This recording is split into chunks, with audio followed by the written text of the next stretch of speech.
சில வருஷத்துக்கு முன்னால் எனக்கு ஸ்ட்ரோக் மேல ஸ்ட்ரோக் வந்தது. வாய் பேச முடியாமல் போய்விட்டது. கைகள் இழுத்து கொண்டு போனது. கால்கள் நடக்க முடியவில்லை. என்னுடைய ஊழியம் முடிந்து விட்டது என்று நான் எண்ணிக்கொண்டிருந்தேன். டாக்டர்கள் என்னால் இனிமே பேச்சு திரும்ப முடியாததினாலே ஸ்பீச் தெரபி கொடுத்து பார்க்கலாம் என்று சொன்னார்கள்.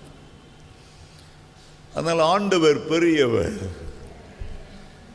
ஆண்டவரிடத்தில் நான் வேண்டிக் கொண்டேன், என்னுடைய நாட்களை சற்று நீடித்து தரும்படி. கிருபையாய் என்னை குணமாக்கினார். கோணி போய் இந்த காது பக்கத்தில் இந்த வாய் திரும்பி வந்தது. இழுத்து கொண்டு போன என் கைகள் மீண்டும் இயங்க ஆரம்பித்தது. நான் மீண்டும் பிரசங்கம் பண்ண ஆரம்பித்தேன்.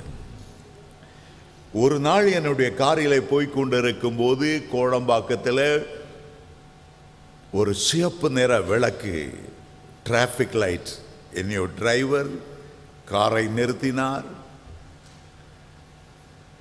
பச்சை கலர் வருவதற்காக காத்து கொண்டிருந்தேன். கண்ணாடியை திறந்து வெளியில பார்த்தேன். நிறைய ஜனங்கள் போய்கொண்டு வந்து கொண்டு, எங்கிருந்து வருகிறார்கள், எங்கே போகிறார்கள், இவருடைய வாழ்க்கை நோக்கம் என்ன? ஒரு புற்றீசலை போல இத்தனை ஆயிரம் பேர் போய்கொண்டு வந்து கொண்டு இருக்கிறார்களே, எண்ணி வியப்போடு நான் பார்த்தேன். திடீரென்று எனக்குள்ளே ஒரு குரல் கேட்டது. அந்த குரல் சொன்னது, மகனே, இந்த உலகத்தில் வாழ்வதற்கு உனக்கு ஒரு நல்ல வாய்ப்பை தந்திருக்கிறேன். ஒரே ஒரு முறை இந்த உலகத்தின் வழியாய் நீ கடந்து போகிறாய்.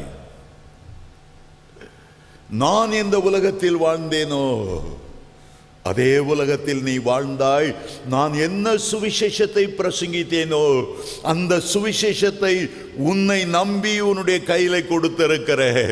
நான் ரத்தம் சிந்தி பாடுபட்டு சம்பாதித்த என்னுடைய சுவிசேஷம் இன்றைக்கு உன்னுடைய கையில கொடுக்கப்பட்டிருக்கிறது. சமயம் வாய்த்தாலும் சரி, வாய்க்காவிட்டாலும் சரி,